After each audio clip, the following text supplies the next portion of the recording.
Good morning. How's everybody doing today?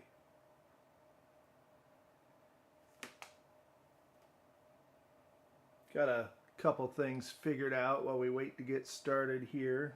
I do now have the ability to bring up a 64 screen. I hope that's big enough. I was trying to balance the size of the screen and being able to see the machine.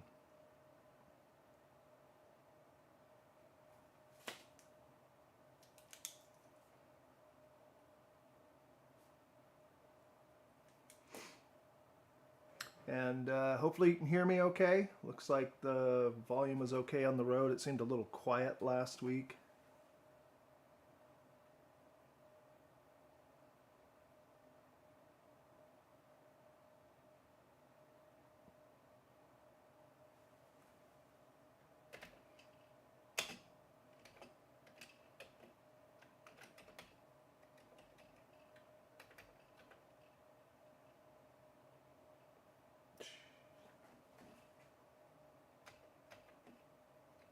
Oh, caps lock's on. There we go.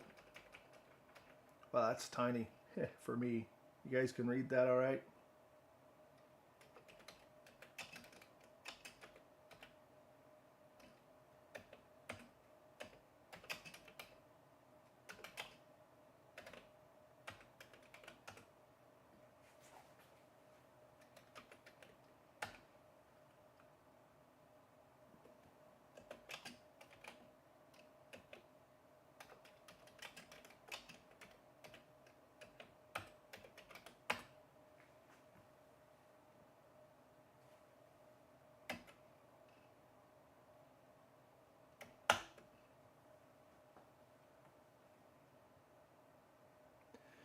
All right, about 4 minutes to go, and you want to skip ahead about 4 minutes if you're watching this after the stream. It takes YouTube about a day to process it before I can cut this head off the beginning. So if you're wondering why you get this blah at the beginning, that is the way of the tube that is you.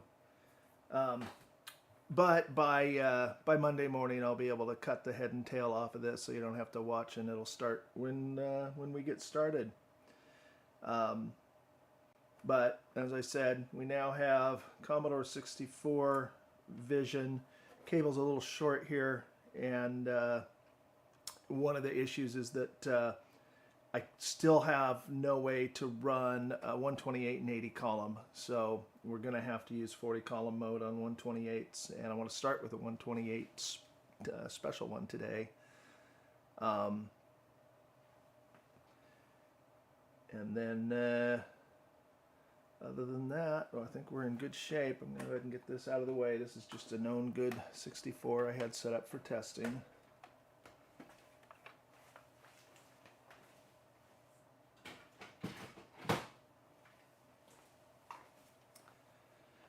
And this here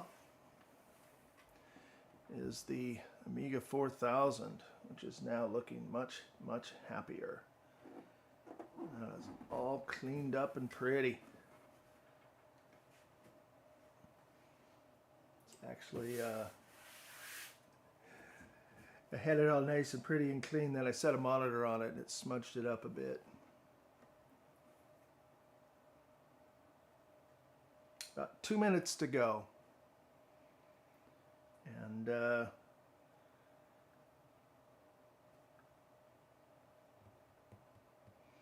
so today I've got the 128 power supply. Only have one 128 that's going to use that supply. It's the one we were using last week, but it's all been retrobited, cleaned, much nicer. Still using the homemade power supply from an earlier video. I need to get a bunch of cables made for my universal supply, but like I said last week, I want to make some changes to it. And my buddy, who's kind of instrumental in that, has got a lot of stuff going on right now life-wise, so we're going to wait until his things settle down a bit. So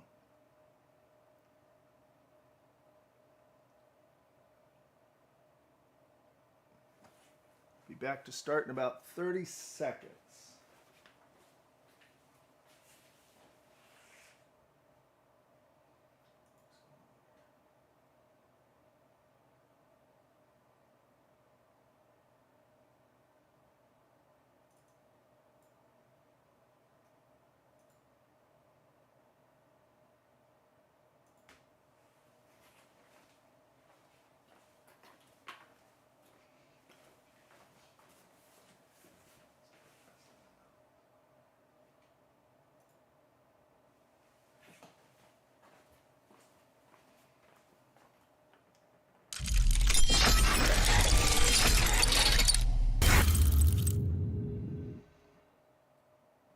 Good morning, everybody.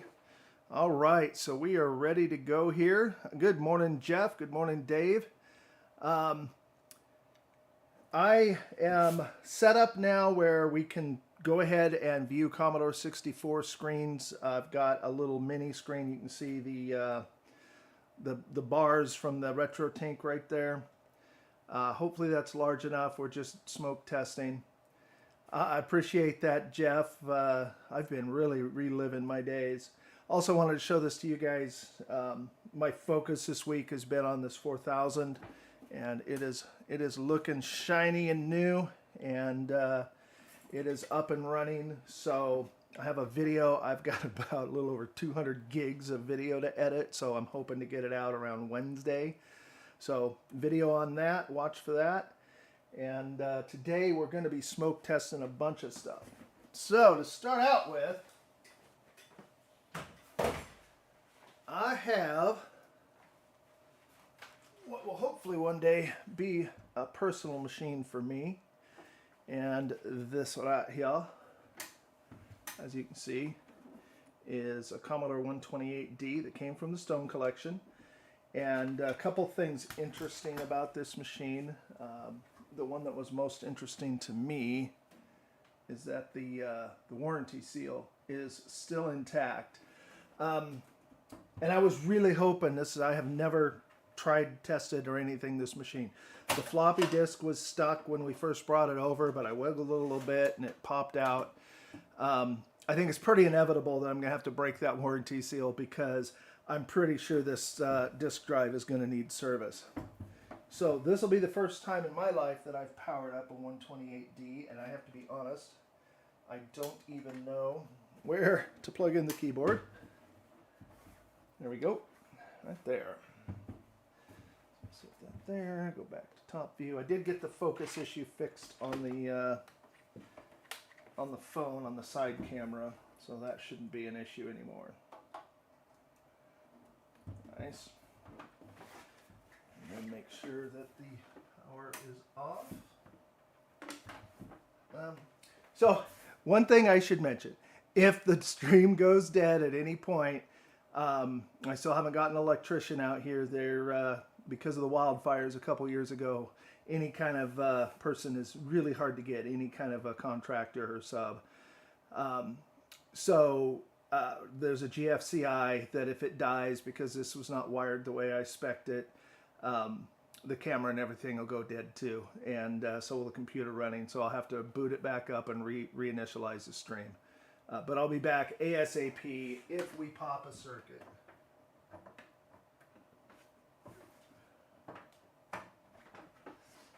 Alright, so need to plug in the video cable. It's kind of hard to do this. It's not stick my fat head in your faces. Video left or right on the 128D. I know they're different on the various machines. Serial video, yep, it's on the other side. Okay. So this is a machine I plan to use in the future, so let's see what it does. And let's see.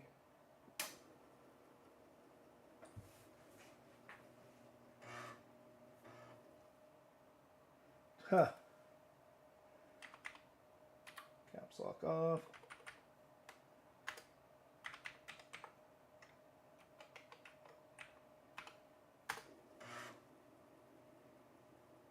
Holy cow. Well, it says it's an empty disk, but blank.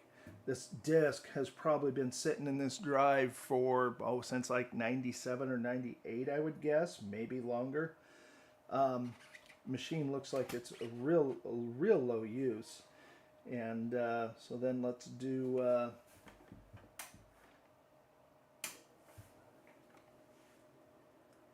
64 mode.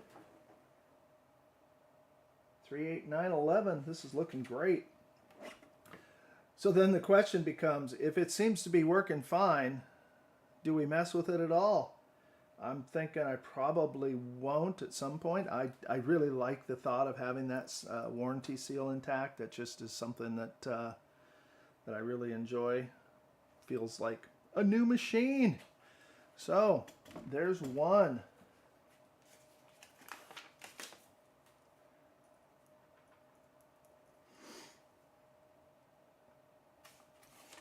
And I don't see, I mean, later on I can do a little bit of dead testing and the like, or not dead testing, but die 64. But I don't see any point in putting you guys through all of that because I'm pretty sure it's not going to show anything.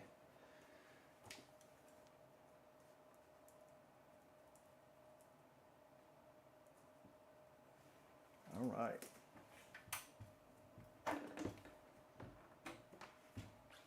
This can go over here.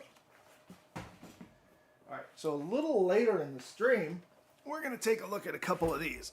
I'm going to save that towards the end because I think they're a little higher risk for killing the stream. But I got two of them here. Next, I want to open up a couple boxes that should just mainly have hardware in them.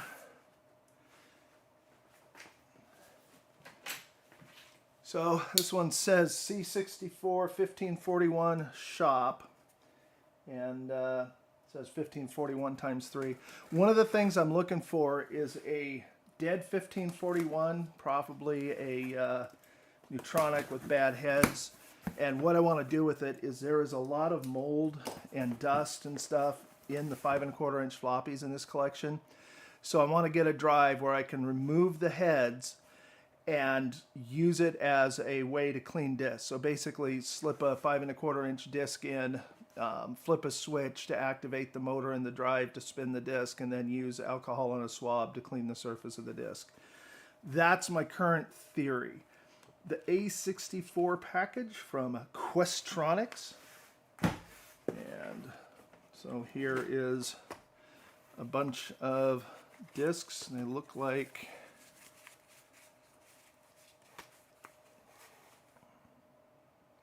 so these are all discs from the schools. So, like here, fractions. So, again, he worked for the school district, so there's a lot of educational software.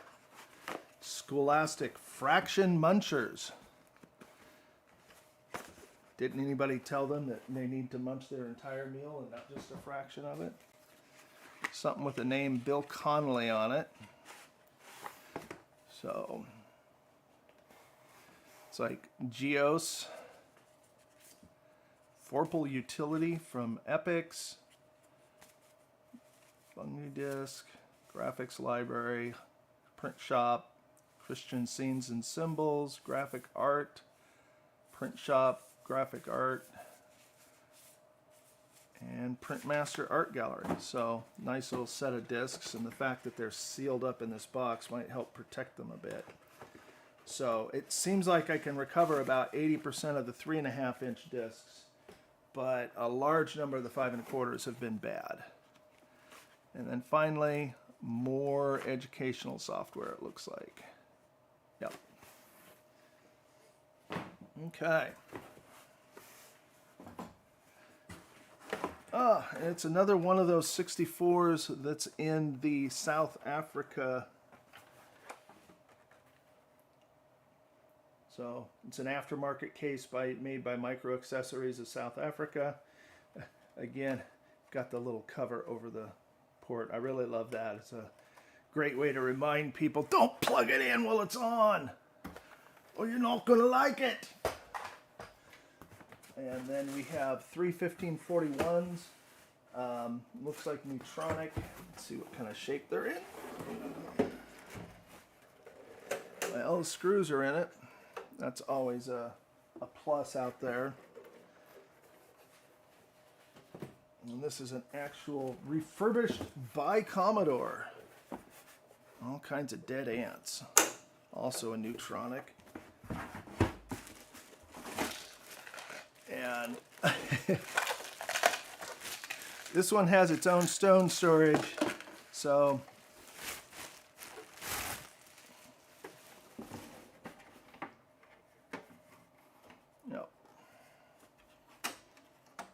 So I'm sure this one probably has an issue. We can try powering it up in a little bit once we get this machine hooked up.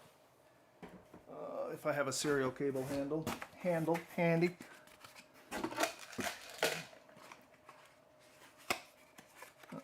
Okay.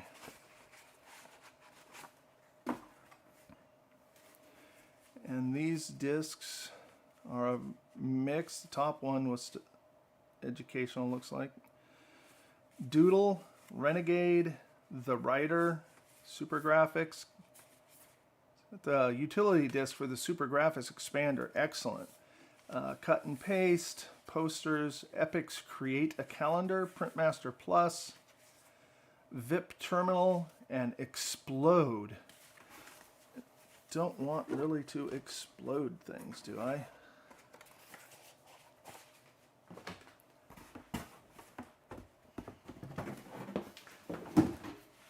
Alright, so let's see how this puppy's doing.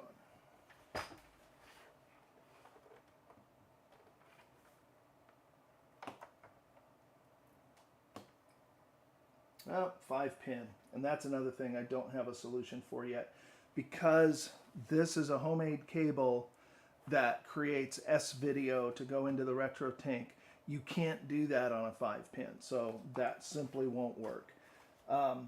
There was a really odd 5-pin cable in one of the machines I got, or one of the boxes, but I will have to find one of those, and we'll do a 5-pin test. But again, I really wanted to be able to have you guys getting the on-screen. Jeez, that's got to have 1541s in it because it weighs a ton. Let's go ahead and out of the way.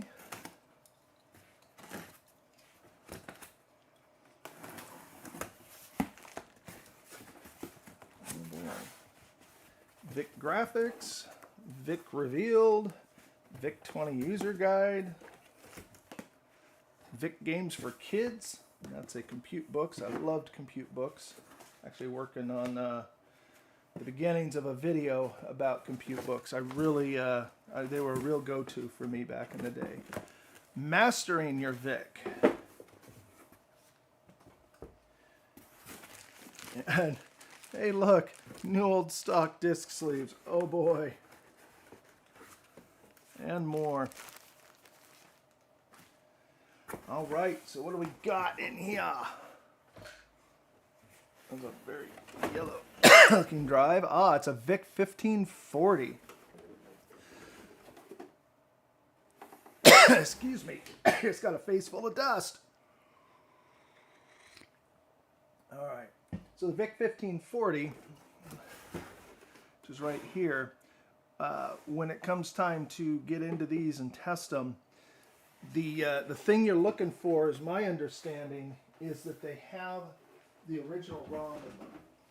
And because Carl didn't throw a lot of things away, I'm hopeful that if the ROM's been changed with a 1541 ROM, I still might find the original ROM around here somewhere. And then, boy, I remember packing out there. These koala pads are like everywhere. There's probably 20 or 30 of them, I would guess. And most of them, there was one or two that looked pretty new. This one actually looks nice. Most of them are pretty thrashed, I'm sure, from kids using them.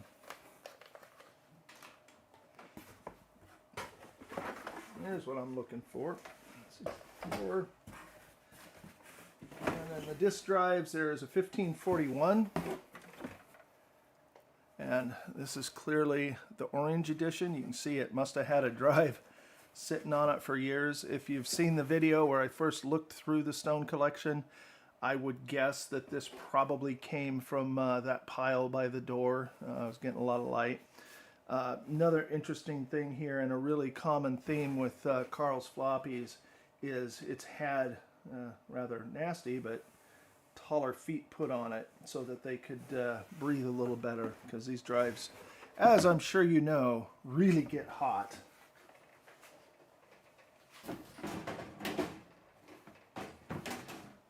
Then one more light colored drive in here. Let's see what this is. So this is the VIC 1541. And I believe the only difference between this and the VIC 1540 is the ROM.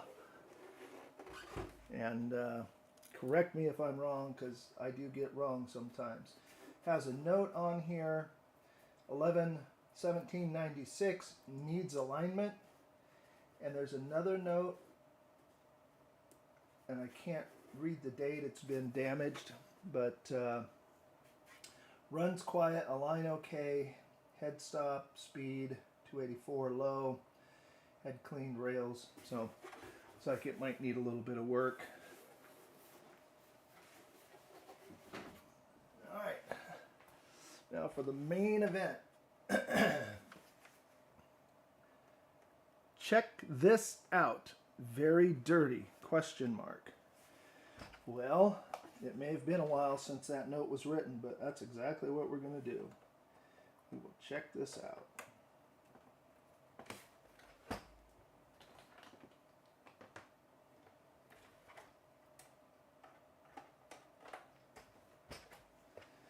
All right, so let's see what we get. Got a power light, but no video signal at all.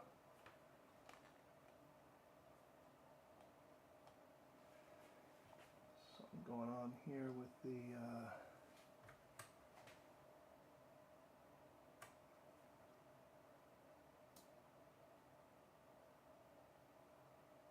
Alright, so no video and a black screen then.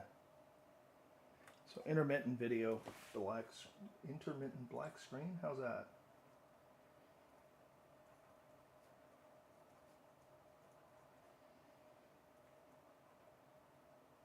And I have a project going on right now. I need about 10 dead Commodore 64s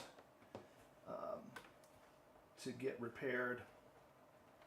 Well, that's a tight video port.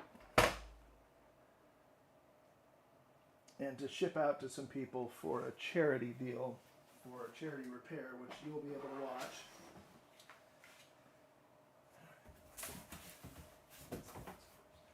Alright, so next, I got a question for all of you. What does one do with a box that's like this, other than, obviously, you know, recycle it? So you can see it's literally just falling apart. May not be as easy to see on screen, but it's very flimsy and flexible, and it's just gotten wet. So is this anything that is restorable or anybody would ever want, or is this just the saddest piece of garbage I've seen in ages? As you can see, the serial number is completely gone off of it.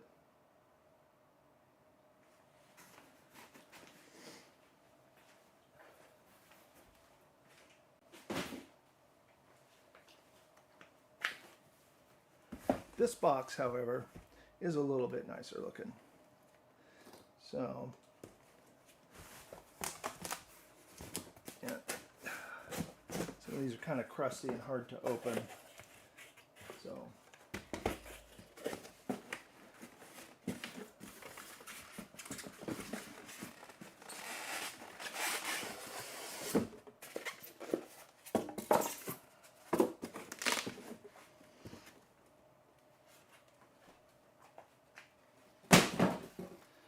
okay, so man, I don't know what's going on there.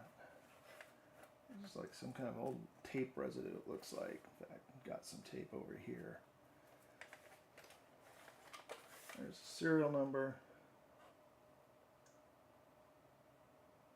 260344. Early number. The case is open. Lots of dust in it. Keyboard's loose.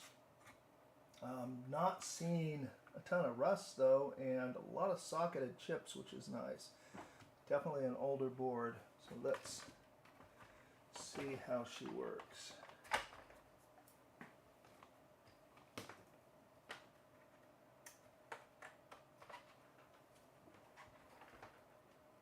Ah, 5-pin again.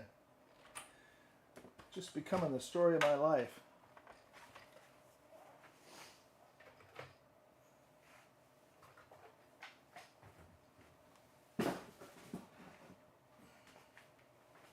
All right, so definitely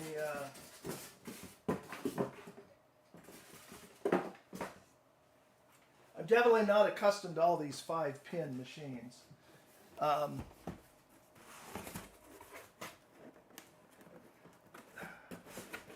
that one's stuck. There we go. Pick 20. Can't test that in a 64 box.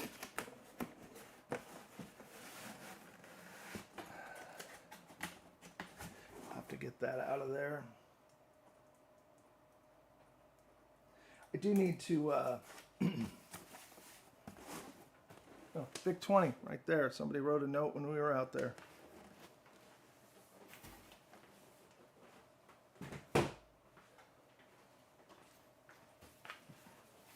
Alright, no notes on this one. And a lot of the boxes were empty, so I had to just kind of put machines in them, but I have found at least one box where the box and a matching serial of the machine were out there. 5-pin again. Oh Lord. Is this the live stream curse? So got the Users Corner Computer Sales and Service in Medford, Oregon. Nice little 5-pin, unfortunately, machine. 256898. So a lot of these machines seem to be older ones. And this one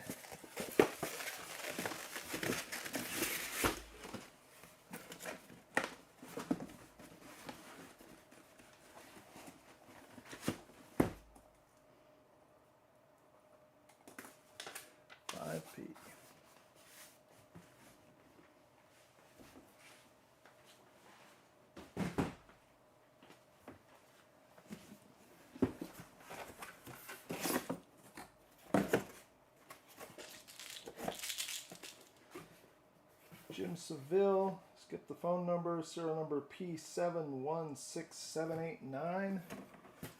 And those are definitely Commodore 64 screws, so I'm going to suspect that this is open.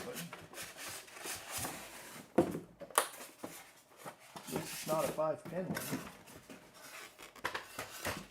And this has Jim Seville, or just Seville, and his Oregon driver's license number on it. Something we did back in the day, so not great. So these cardboard covers, I generally save the metal ones and lose the cardboard ones. There's a guy up in Portland, I understand, who has a basement full of them where he collects them, so we should probably save them for him, right?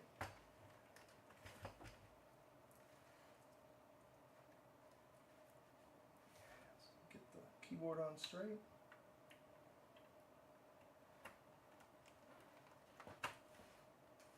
This one is keyed.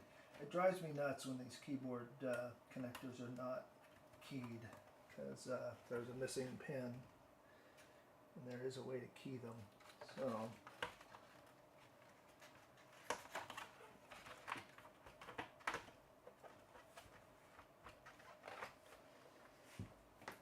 we go.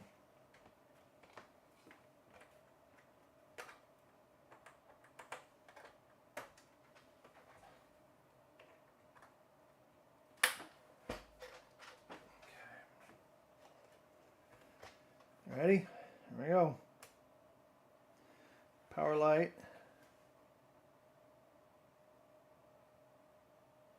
And not getting anything here.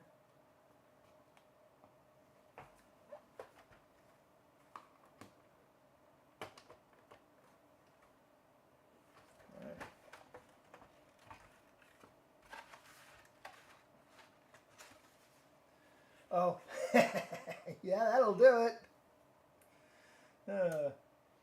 So this is clearly one of Carl's parts machines. I should have noticed that when I was hooking this stuff back up. So this will definitely have to be a parts machine, it looks like.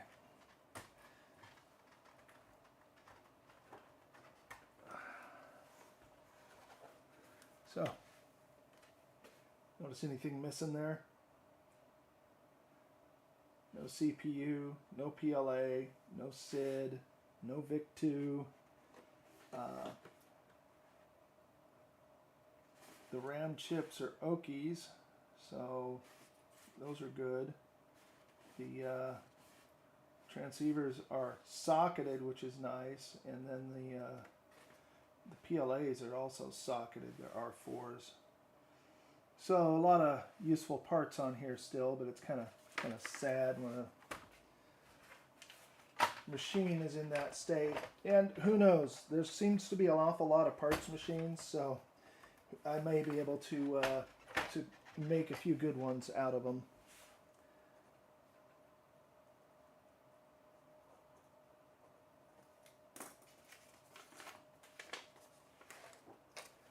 There you go, Lloyd. So Dave User says, Adrian, for the cardboard shields. That's what I'm thinking. Lloyd says, do a video where you actually deliver those shields to Adrian. He collects them, doesn't he? He talks about them an awful lot. I like the metal ones, honestly.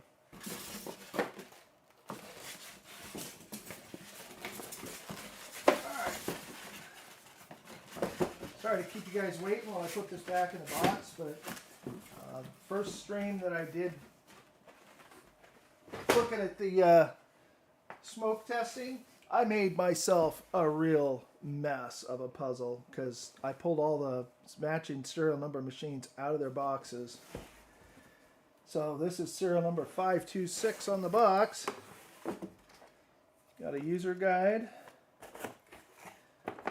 Got a power supply, and it's a Recton, so not a Commodore one. Don't know if it's serviceable. I don't think it is. It feels potted. And then got a Commodore 64.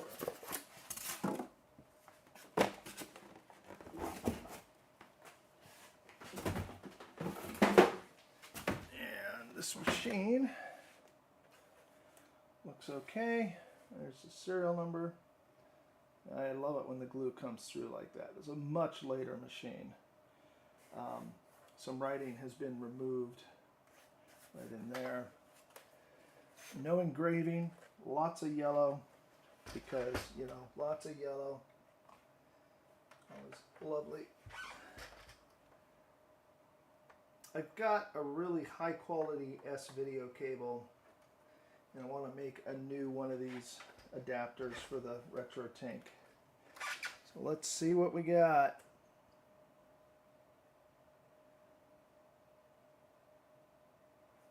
Looks like Der Schwarze Screenen. I can't speak German. I lived there for 3 years and discovered that everybody spoke English. They're way smarter than me. So let's try dead test and see what we get out of it.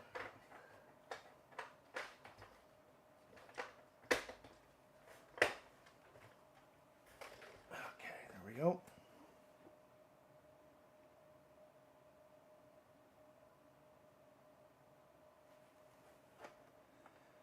There's screws in it. So, black screen.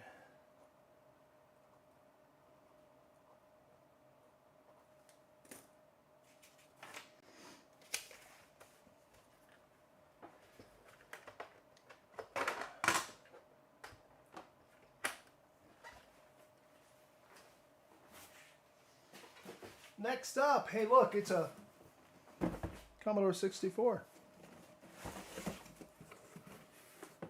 with an Atari joystick and the ubiquitous black brick of death.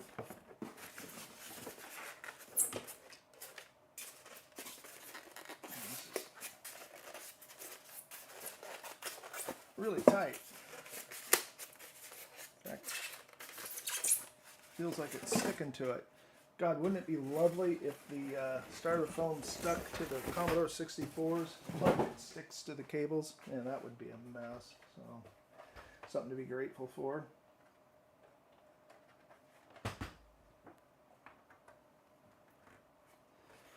All right, try this one. Man, that is one orange machine.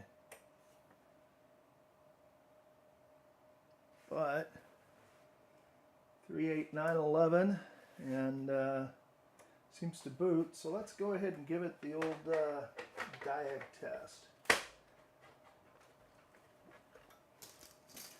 I have, this is my set of dongles. These came from Bill Pelton. In fact, the cartridges came from Bill too. They were a freebie because you know, something got mixed up when he shipped them. So he said keep them. I said okay, you insist. Serial dongle I had to make myself. That was like the easiest electronics project you could ever imagine. Just a couple of wires and you're done. I'm not going to have the keyboard dongle on because the case isn't open. Top side.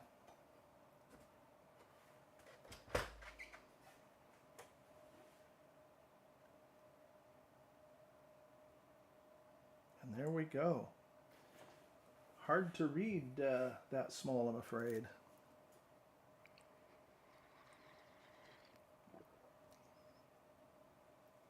The only seller on eBay that sells replacement power bricks is out of Poland.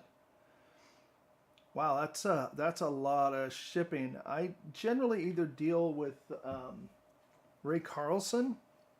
I have a couple of Ray's goodies. In fact, I could be using it right now. I love his C64 saver. And then I'm trying to remember, I think it's the new brick is reputed to be good. I don't have one right now. So we've got several chips reading bad, and it looks like the, that's all right. Are we stuck on screen RAM or is it still going? I think we are having an issue.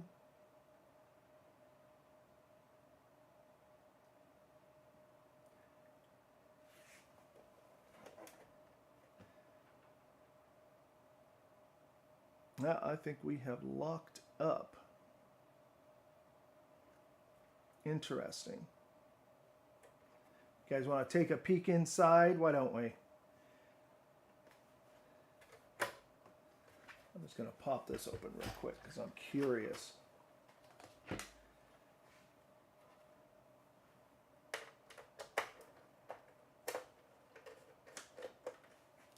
kind of thought the boxes would have more 64s and not so many floppy drives.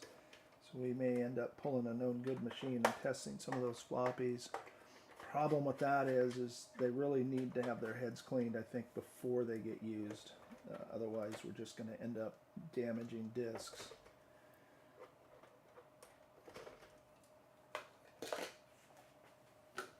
A little stone storage for those. And real careful of the dongles. I love when these are stiff like this because there's really no way to get them out without just popping them loose. Come on. There you go. You can do it. There we go. And there's a gentleman who has a number of products out there on a website called Soy Generous, I think is how you pronounce it. And it's Jeff Burt. He's got some great videos on case repairs. He has some 3D printable case parts to replace broken clips and stuff. And then he does just a little bit of sanding on these inside edges to take a little bit of the sharpness of the bevel off so they come off. They still hold, but they come off and on a little easier. So I'm going to be trying that here in the near future. So here's a great example of what I mean by not keyed. So there's a missing pin there. And if they put a plug in that, I guess that wouldn't help on this one, would it? There we go. Let's see what happens now.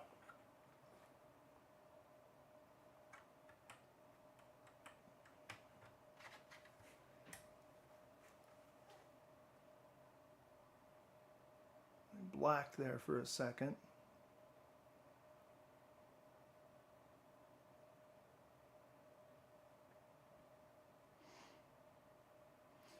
Yeah, Lloyd, I've been mostly making my own power supplies. My wife likes to go to yard sales, and yard sales almost always have just boxes with random power bricks.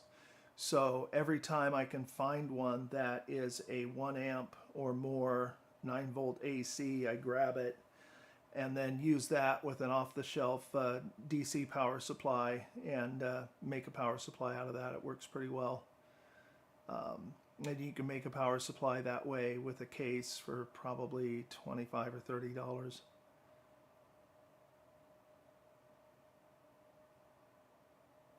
Okay, keyboard is still showing bad. Got that on the right way. So, and almost everything on this board is soldered.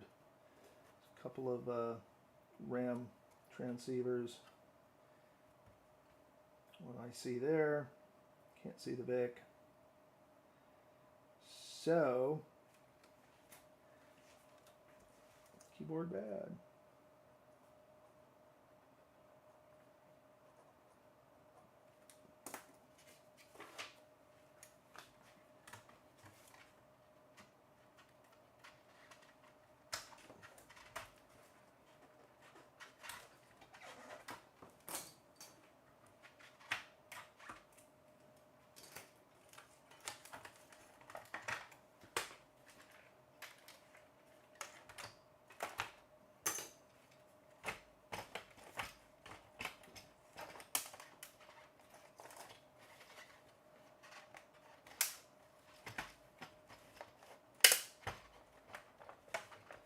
Nope.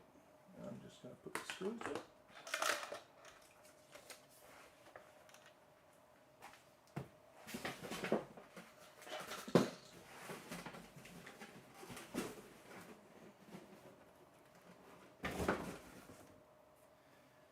All right, real quick. So last week I was going to replace the batteries in these CMD hard drives, and as you know, I ran into an issue with a screw here, and I pulled this loose thinking to pull it out. I got the screws right there. Well, had I had more than 4 hours of sleep, I would have looked at the other two and discovered that they've had the screws exposed. So let's take a peek inside of this one and see how that battery looks. I'm really curious what kind of battery they have, and that is a little tiny Torx, looks like, or Hex.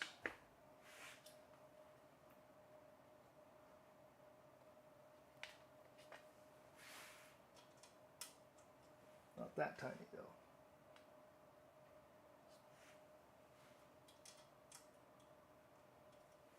One bigger.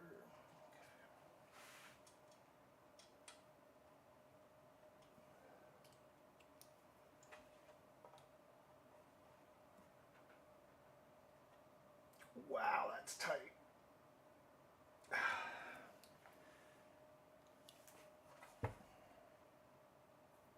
Oh, it's bent too. Lovely. Let's try.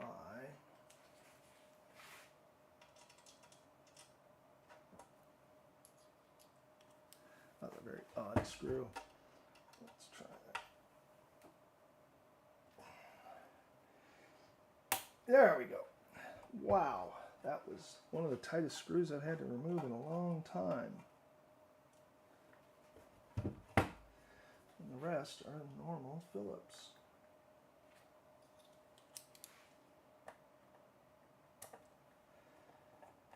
So I was talking to Geek with Social Skills, and he suggested that these are awesome for putting a SCSI SD into and just having a large hard drive on a solid state that'll work with your Commodore 64, which sounds fantastic to me.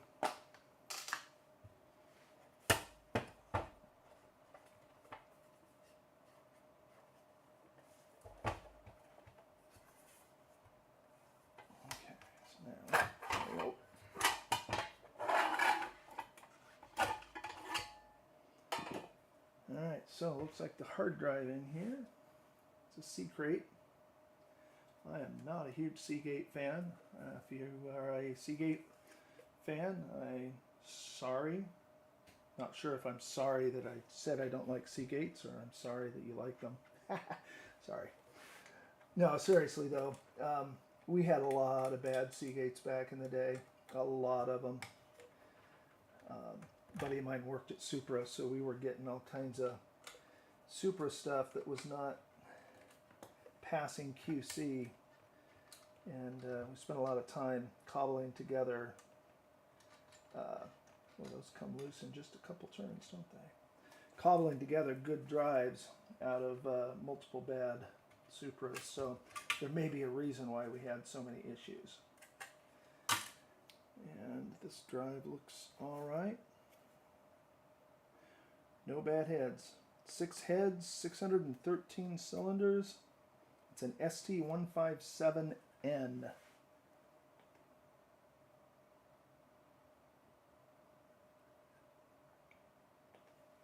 Alright. And there is indeed a lithium battery. Lovely. It looks like we are lucky. There you can see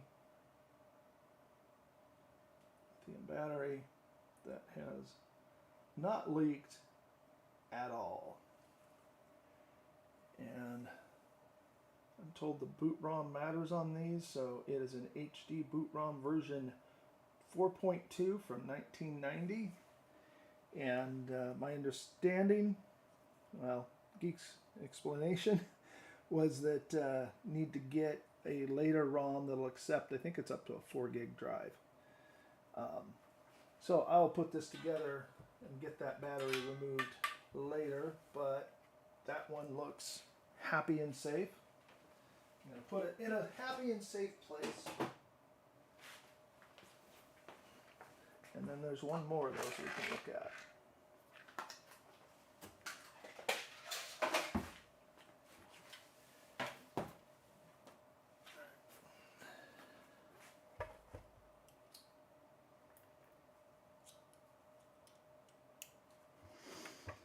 Good morning, Rudy.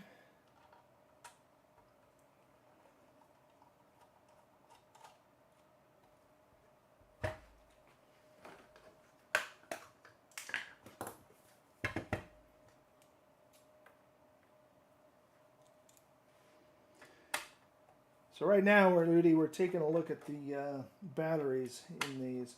I'm going to try to replicate the way he removed the label on that one, but I'll do that off stream because I'm going to take my time, which is boring. I'll very carefully remove the label around the screw. You can see how neatly, backwards, see how neatly that's been removed there. Oh, come on, I thought I had the focus thing fixed. There we go. Yeah, the whole focus problem last week, if you guys will remember that, was some idiot, me, had this thing set to focus on touch only. Alright, we are hung up on the power.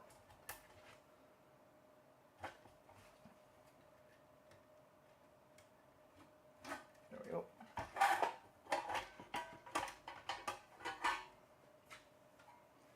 So we were just hung up on this power cable. And without taking the drive out, I can see that this battery is also, I don't know if you guys can see down in there, but it is not leaking at all. So these things dodged a big bullet, which is awesome. I am probably going to set one of these things up myself with a after I see what's on here. Of course, what's on here may be very interesting as well. I believe these were hooked up to Carl's personal 128, and I believe that machine he had running a BBS. So I'm thinking this is going to be BBS files.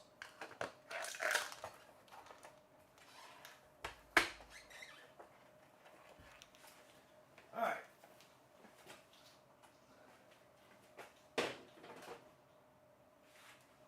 So next, what I want to take a look at is Carl's 128. And this machine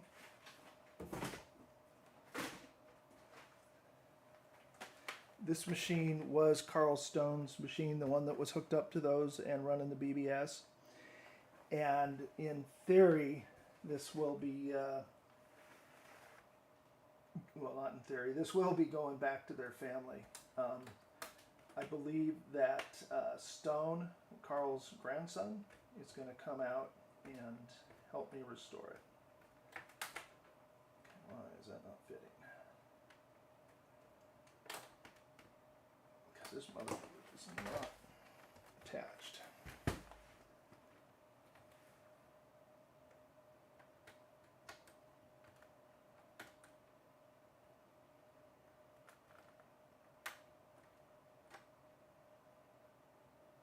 That's the right cable. What's going on here?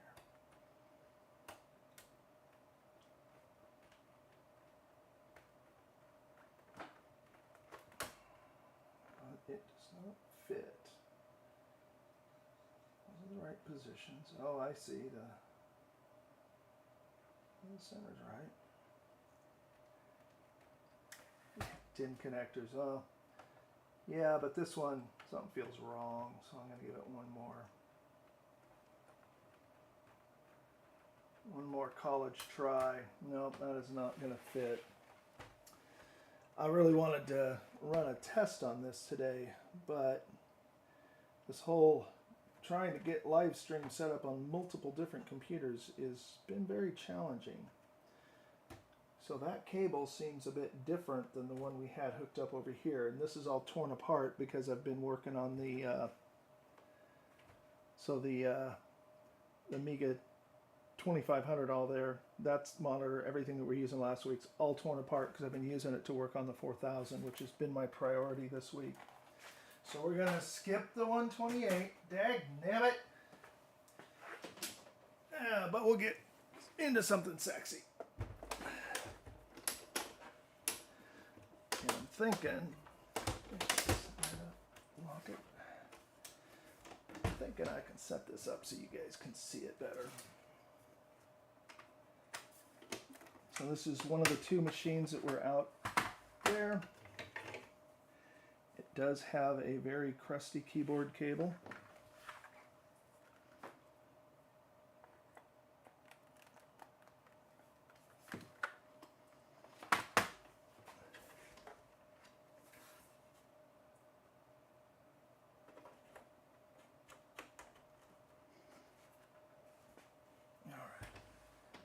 Now the trick here is going to be, oh, yuck.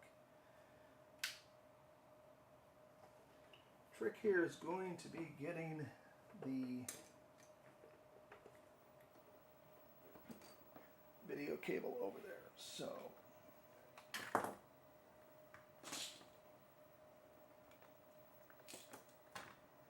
oh, look at that! Ha! That switch set off. Holy cow, this thing's gonna work? You can hear that monitor whining.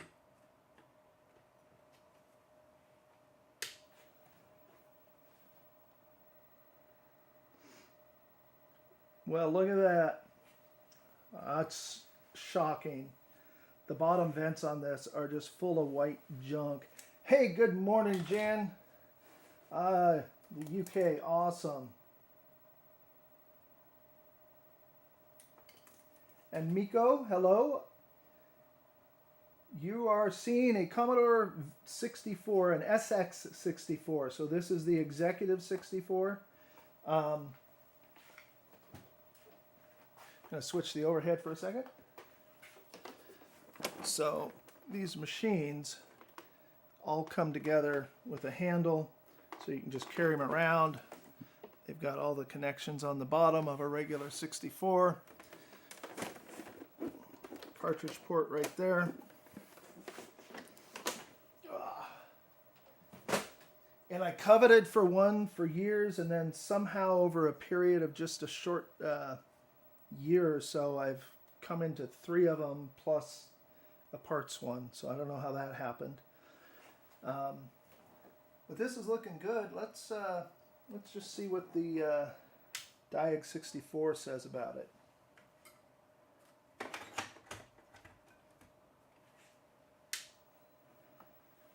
No harness.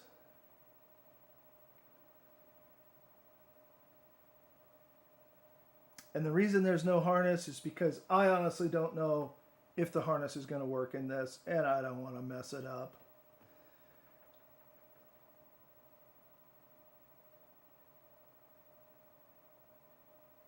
Oh my God, Senelli, you had a ST-157 where the head's welded to the platters stronger than the glue that held the heads to the actuator arms. That's insane. Oh my God, what a mess. I've fixed a couple of old hard drives, so that looks normal to me for not having a harness. And the SID sounds good.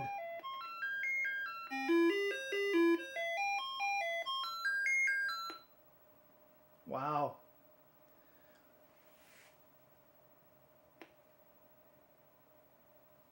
Now the screen has just blipped out on me, it looks like. So now I can barely see anything on the screen. So that may need a recap or some service. You know, a CRT this old, I wouldn't be surprised. It's also very dim. It's both dim in the video out and dim here. And there is, for this little cover, volume, vertical hold, contrast, brightness.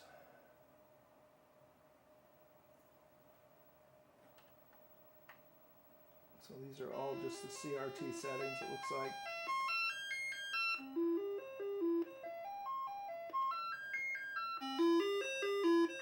Yeah, the CRT is going to need a little bit of help, but hey, looking nice.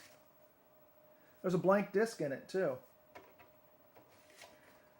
Dare we try? I mean, it worked on the last one. Oh, duh. Let's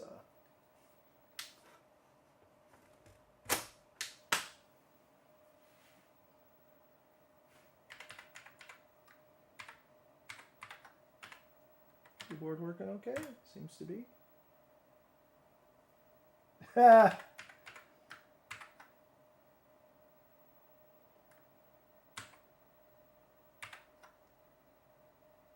I can't read that.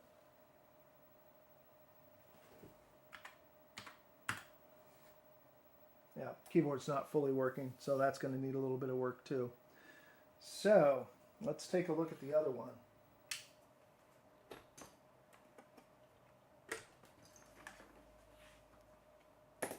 So this one, dim screen, partial keyboard.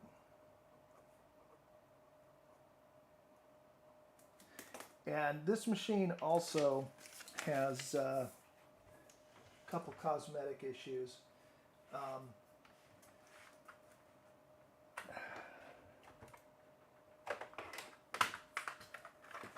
The tabs here on the keyboard are broken off on the bottom, but they still hold, so probably can 3D print something for that.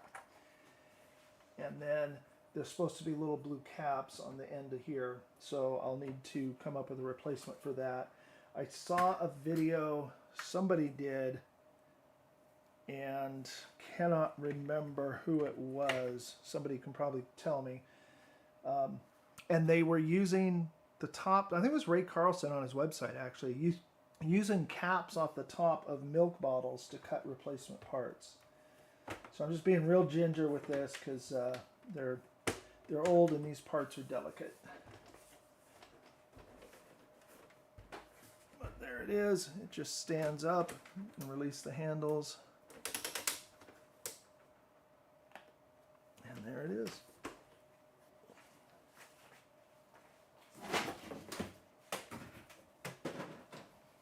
Okay, and here is the second SX-64. It has a sticker on it. It's also missing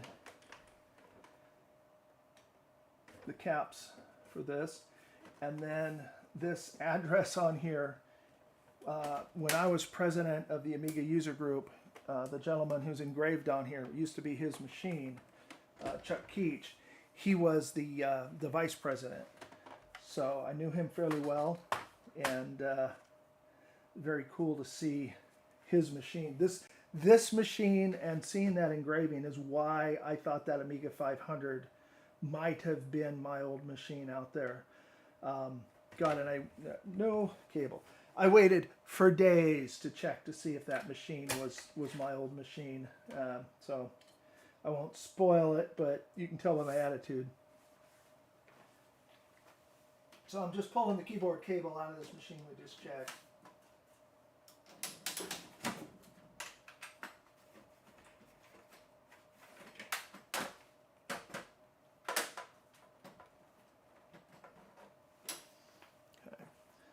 So, but this keyboard has the bumpers here, so that's nice. And those are rubber, so they probably peel out of there.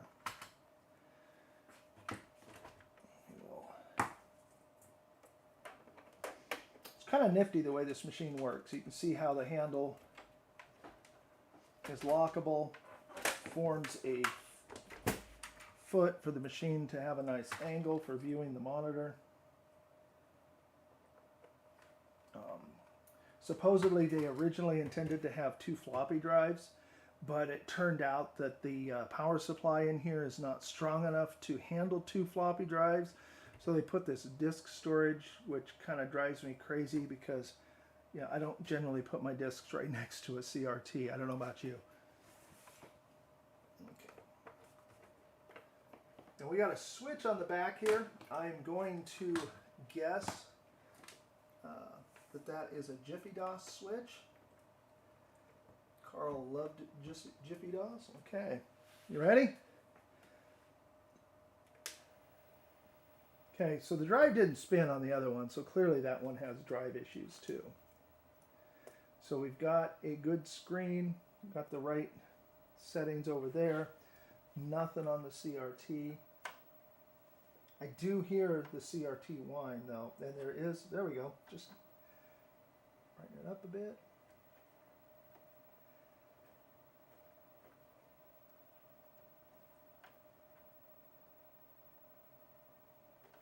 So this will need a little bit of tweaking, but I can't see it on the camera there, but I can read what it says. The colors are all way off, and there's a lot of adjustments.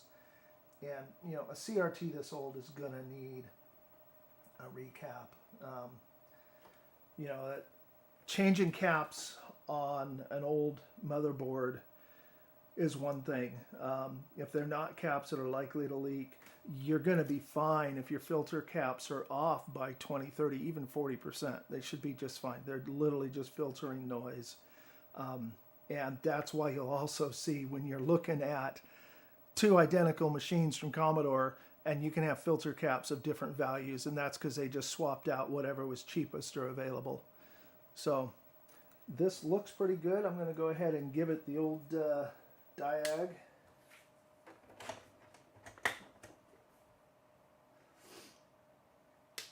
And then we'll test and see what that switch does.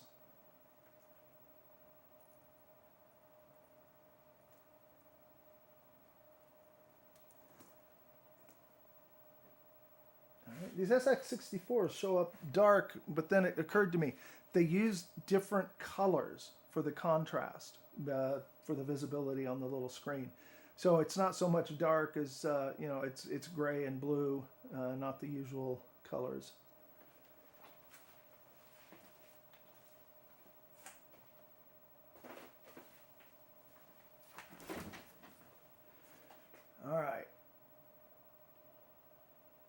Serial port, user port. I'll read what that says. SID is not happy. Yep. Bad SID.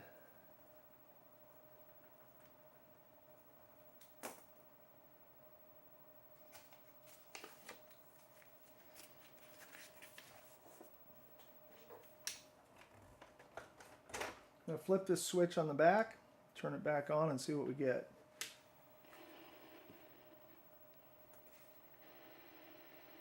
Get a lot of static from the SID now. And it is indeed Jiffy DOS.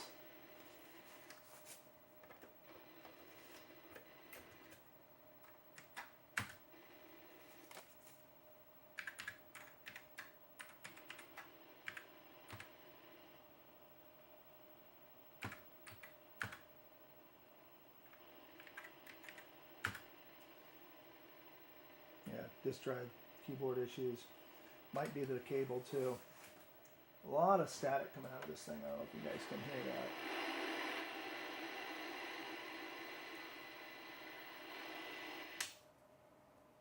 Flip that back.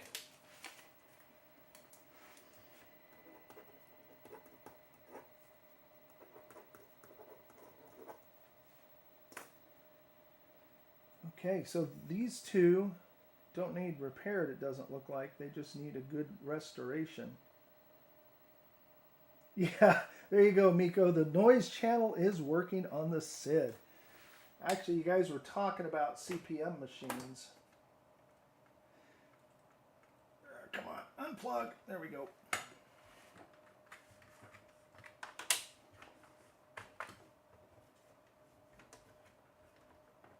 Real careful.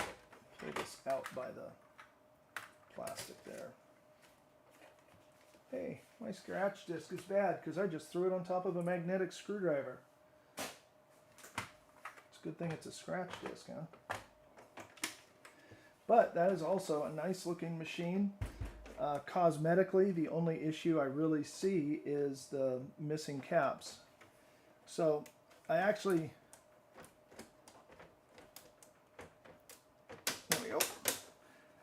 I actually paid a bit for an SX-64 a while back.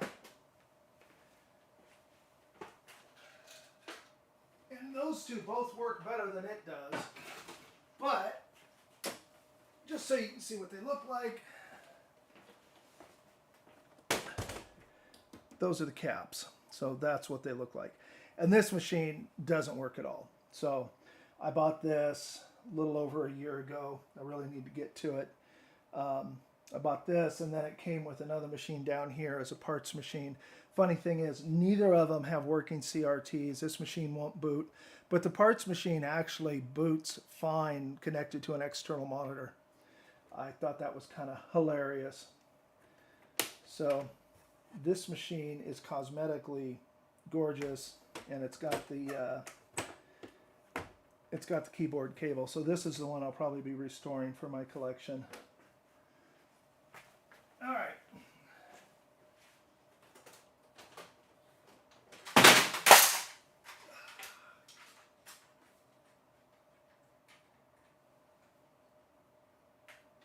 And that was the sound of the keyboard falling off because the clips didn't latch.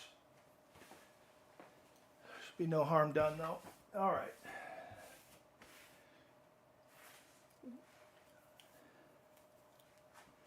So we were talking about CPM machines.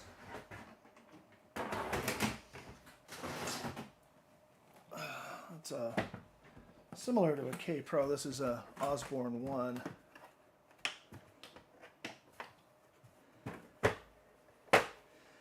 And these are nifty little machines. I'm not going to smoke test this one because it's got reefer caps in it, and I guarantee you they are going to explode and make horrible smoke and possibly kill the stream. I just received this here just before the Stone Collection came along with the Alaska stuff. So this is going to get restored, and then I have an Osbourne Executive that I've had. It's up over on my shelf there, but I've had it for years and years, and it's in It's in great shape. It's bought it from the original owner at a garage sale years ago.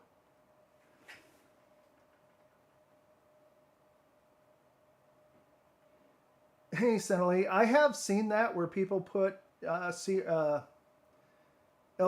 in their SX-64, and I get why somebody might want to do it, but for me, and this is just me, I don't judge people, it's their machines, and if that's what they want, it probably works really well. But I love having machines as original as I can get them. And so back in the day, mods are great. Jiffy DOS is a great example. Yeah, I'll take Jiffy DOS, no problem. That's something that was done back in the day, but an LCD was not something you would have found in a machine in the 90s or 80s, so I'll pass. Yoinks. So I got one more box, and I forgot to bring it in from the garage. I just wanted to take a look at some parts machines and see what they do. So 1 second, I'll be right back.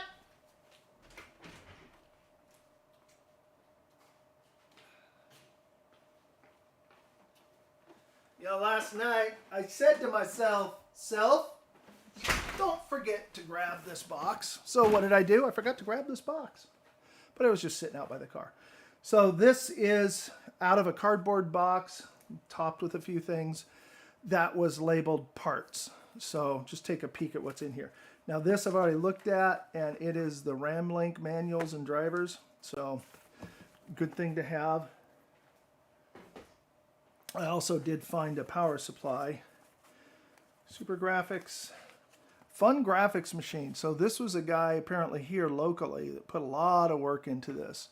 So at some point I want to take a look at those. There's a bunch of discs for them too. Super Bass, the book.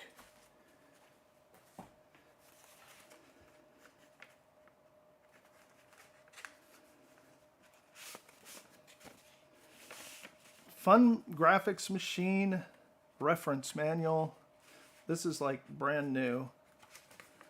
There's the Fun Graphics machine disc. The associated stuff. Still in the mailer that Carl got it in. Go Carl. Are you here today, Carl? I call to you and say, hello, are you there?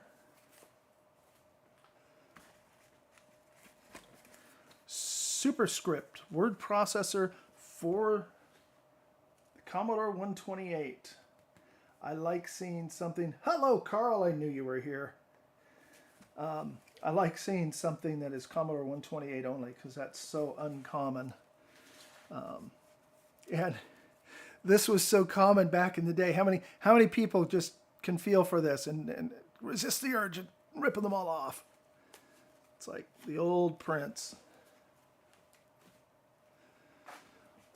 Logo learning on the Commodore 64. There is so much logo stuff in this collection, and I believe that's because it was an educational language, so it was being used a lot. This is actually from Microsoft Press, Kenneth Goldberg. And then the Commodore 128 Programmer's Reference Guide. Yeah. That's a bit of a manual. Where are we at? 740 some pages. So, program away.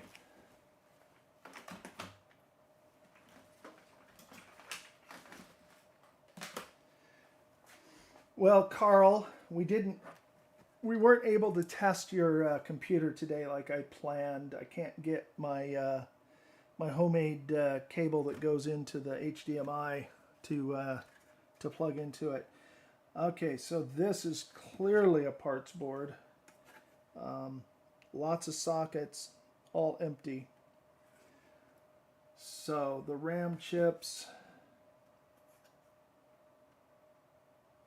are MOSTEC, so there's not even RAM chips I want to steal off of here. But there is a lot of jumpers on it too, or not a couple bodges anyway. And this is an old board, old style. And here is another one. This one is a 250425, has a it's a 56A 1983 VIC-2. SID says noise bad. There is a PLA, so there is lots of usable socketed chips, especially got a couple of CIAs there, and of course 6510. Always useful. They do go bad. This case is shattered. So another parts board, SID is missing, PLA, and I noticed that he's got these marked. Notice how he's got PLA and SID labeled. The reason he's doing that is on different board revisions, these two chips are in the opposite positions. They swap. So you got to be really careful not to put your SID in your PLA socket and your PLA in your SID socket. There's a number of socketed RAM chips on here, and a couple of socketed CIAs, socketed ROM chip. So missing the VIC-2, SID, and PLA, but it's, you know, should be useful. And any of these machines, if I have enough parts, I might be able to repair them. That's kind of what I'd like to do.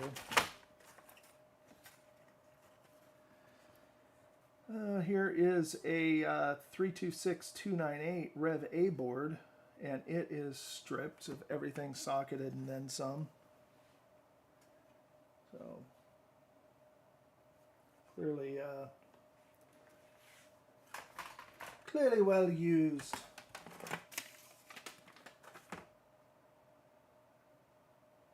Okay, so this one says probably bad PLA, and it's got a SID on it, a 1984, 2084. So I would probably put this board in a to be repaired bucket. If it's just got a bad PLA, as long as I can get the other parts, everything else should be doable. It may be set aside, excuse me, set aside as a parts machine for one reason alone, and that's everything's soldered. I know that was never real happy. So parts keyboard. I don't know why it's labeled as parts, because it doesn't look like there's anything wrong with it. Perfectly good keyboard.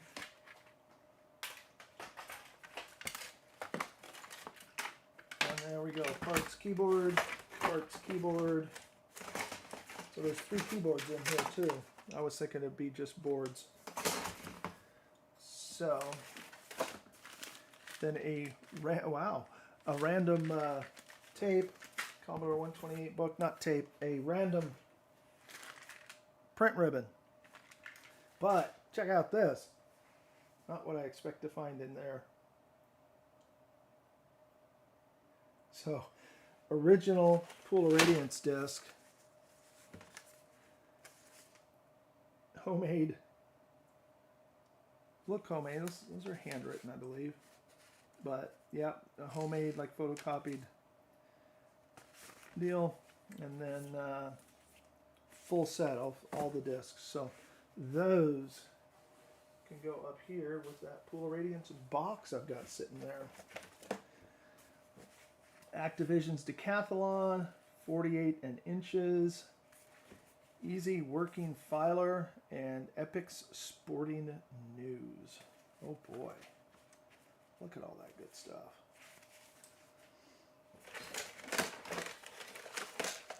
And then just a note about print resolution settings. Commodore 64 screws that I'll just add to my parts. And keyboard parts, but they are they're rubber dome. So, not sure what keyboard those go to. Those might be those for a pet. What do you guys think?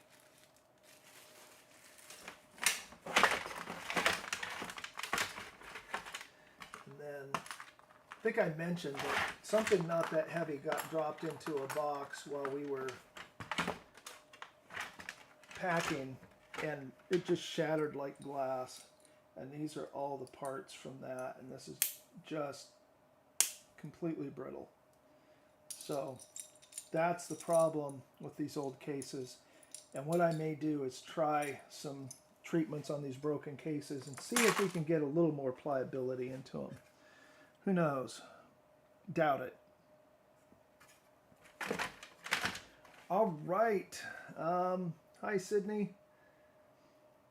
You checked if those discs are still good. I have not yet. So, Miko, the problem with the discs is most of them are, they just have a thin film of mold spores on them. It cleans off, but it is really, really difficult to clean the 5 1/4 inch discs in any kind of a timely manner, and I have thousands of them. You know, with the 3 1/2s, I can use this and just clip them in here. It holds them open, and there's a little knob over here that I can use to spin the disc. It makes it really easy. I can clean a 3 1/2 inch disc in about 5 minutes at most, but the 5 1/4s are taking like 20 minutes each. Hey, have a great day, Rudy. I gotta get going too. Thank you all for coming, and not sure if there's going to be a stream next week. We got some family stuff going on. Also, I'm going to be buried in getting the Amiga 4000 edited. I've got massive days of editing to do on that thing just to get it down to a shorter video. And so I got a whole bunch of things in the works, so watch for those. But thank you all for coming, and I will see you next time.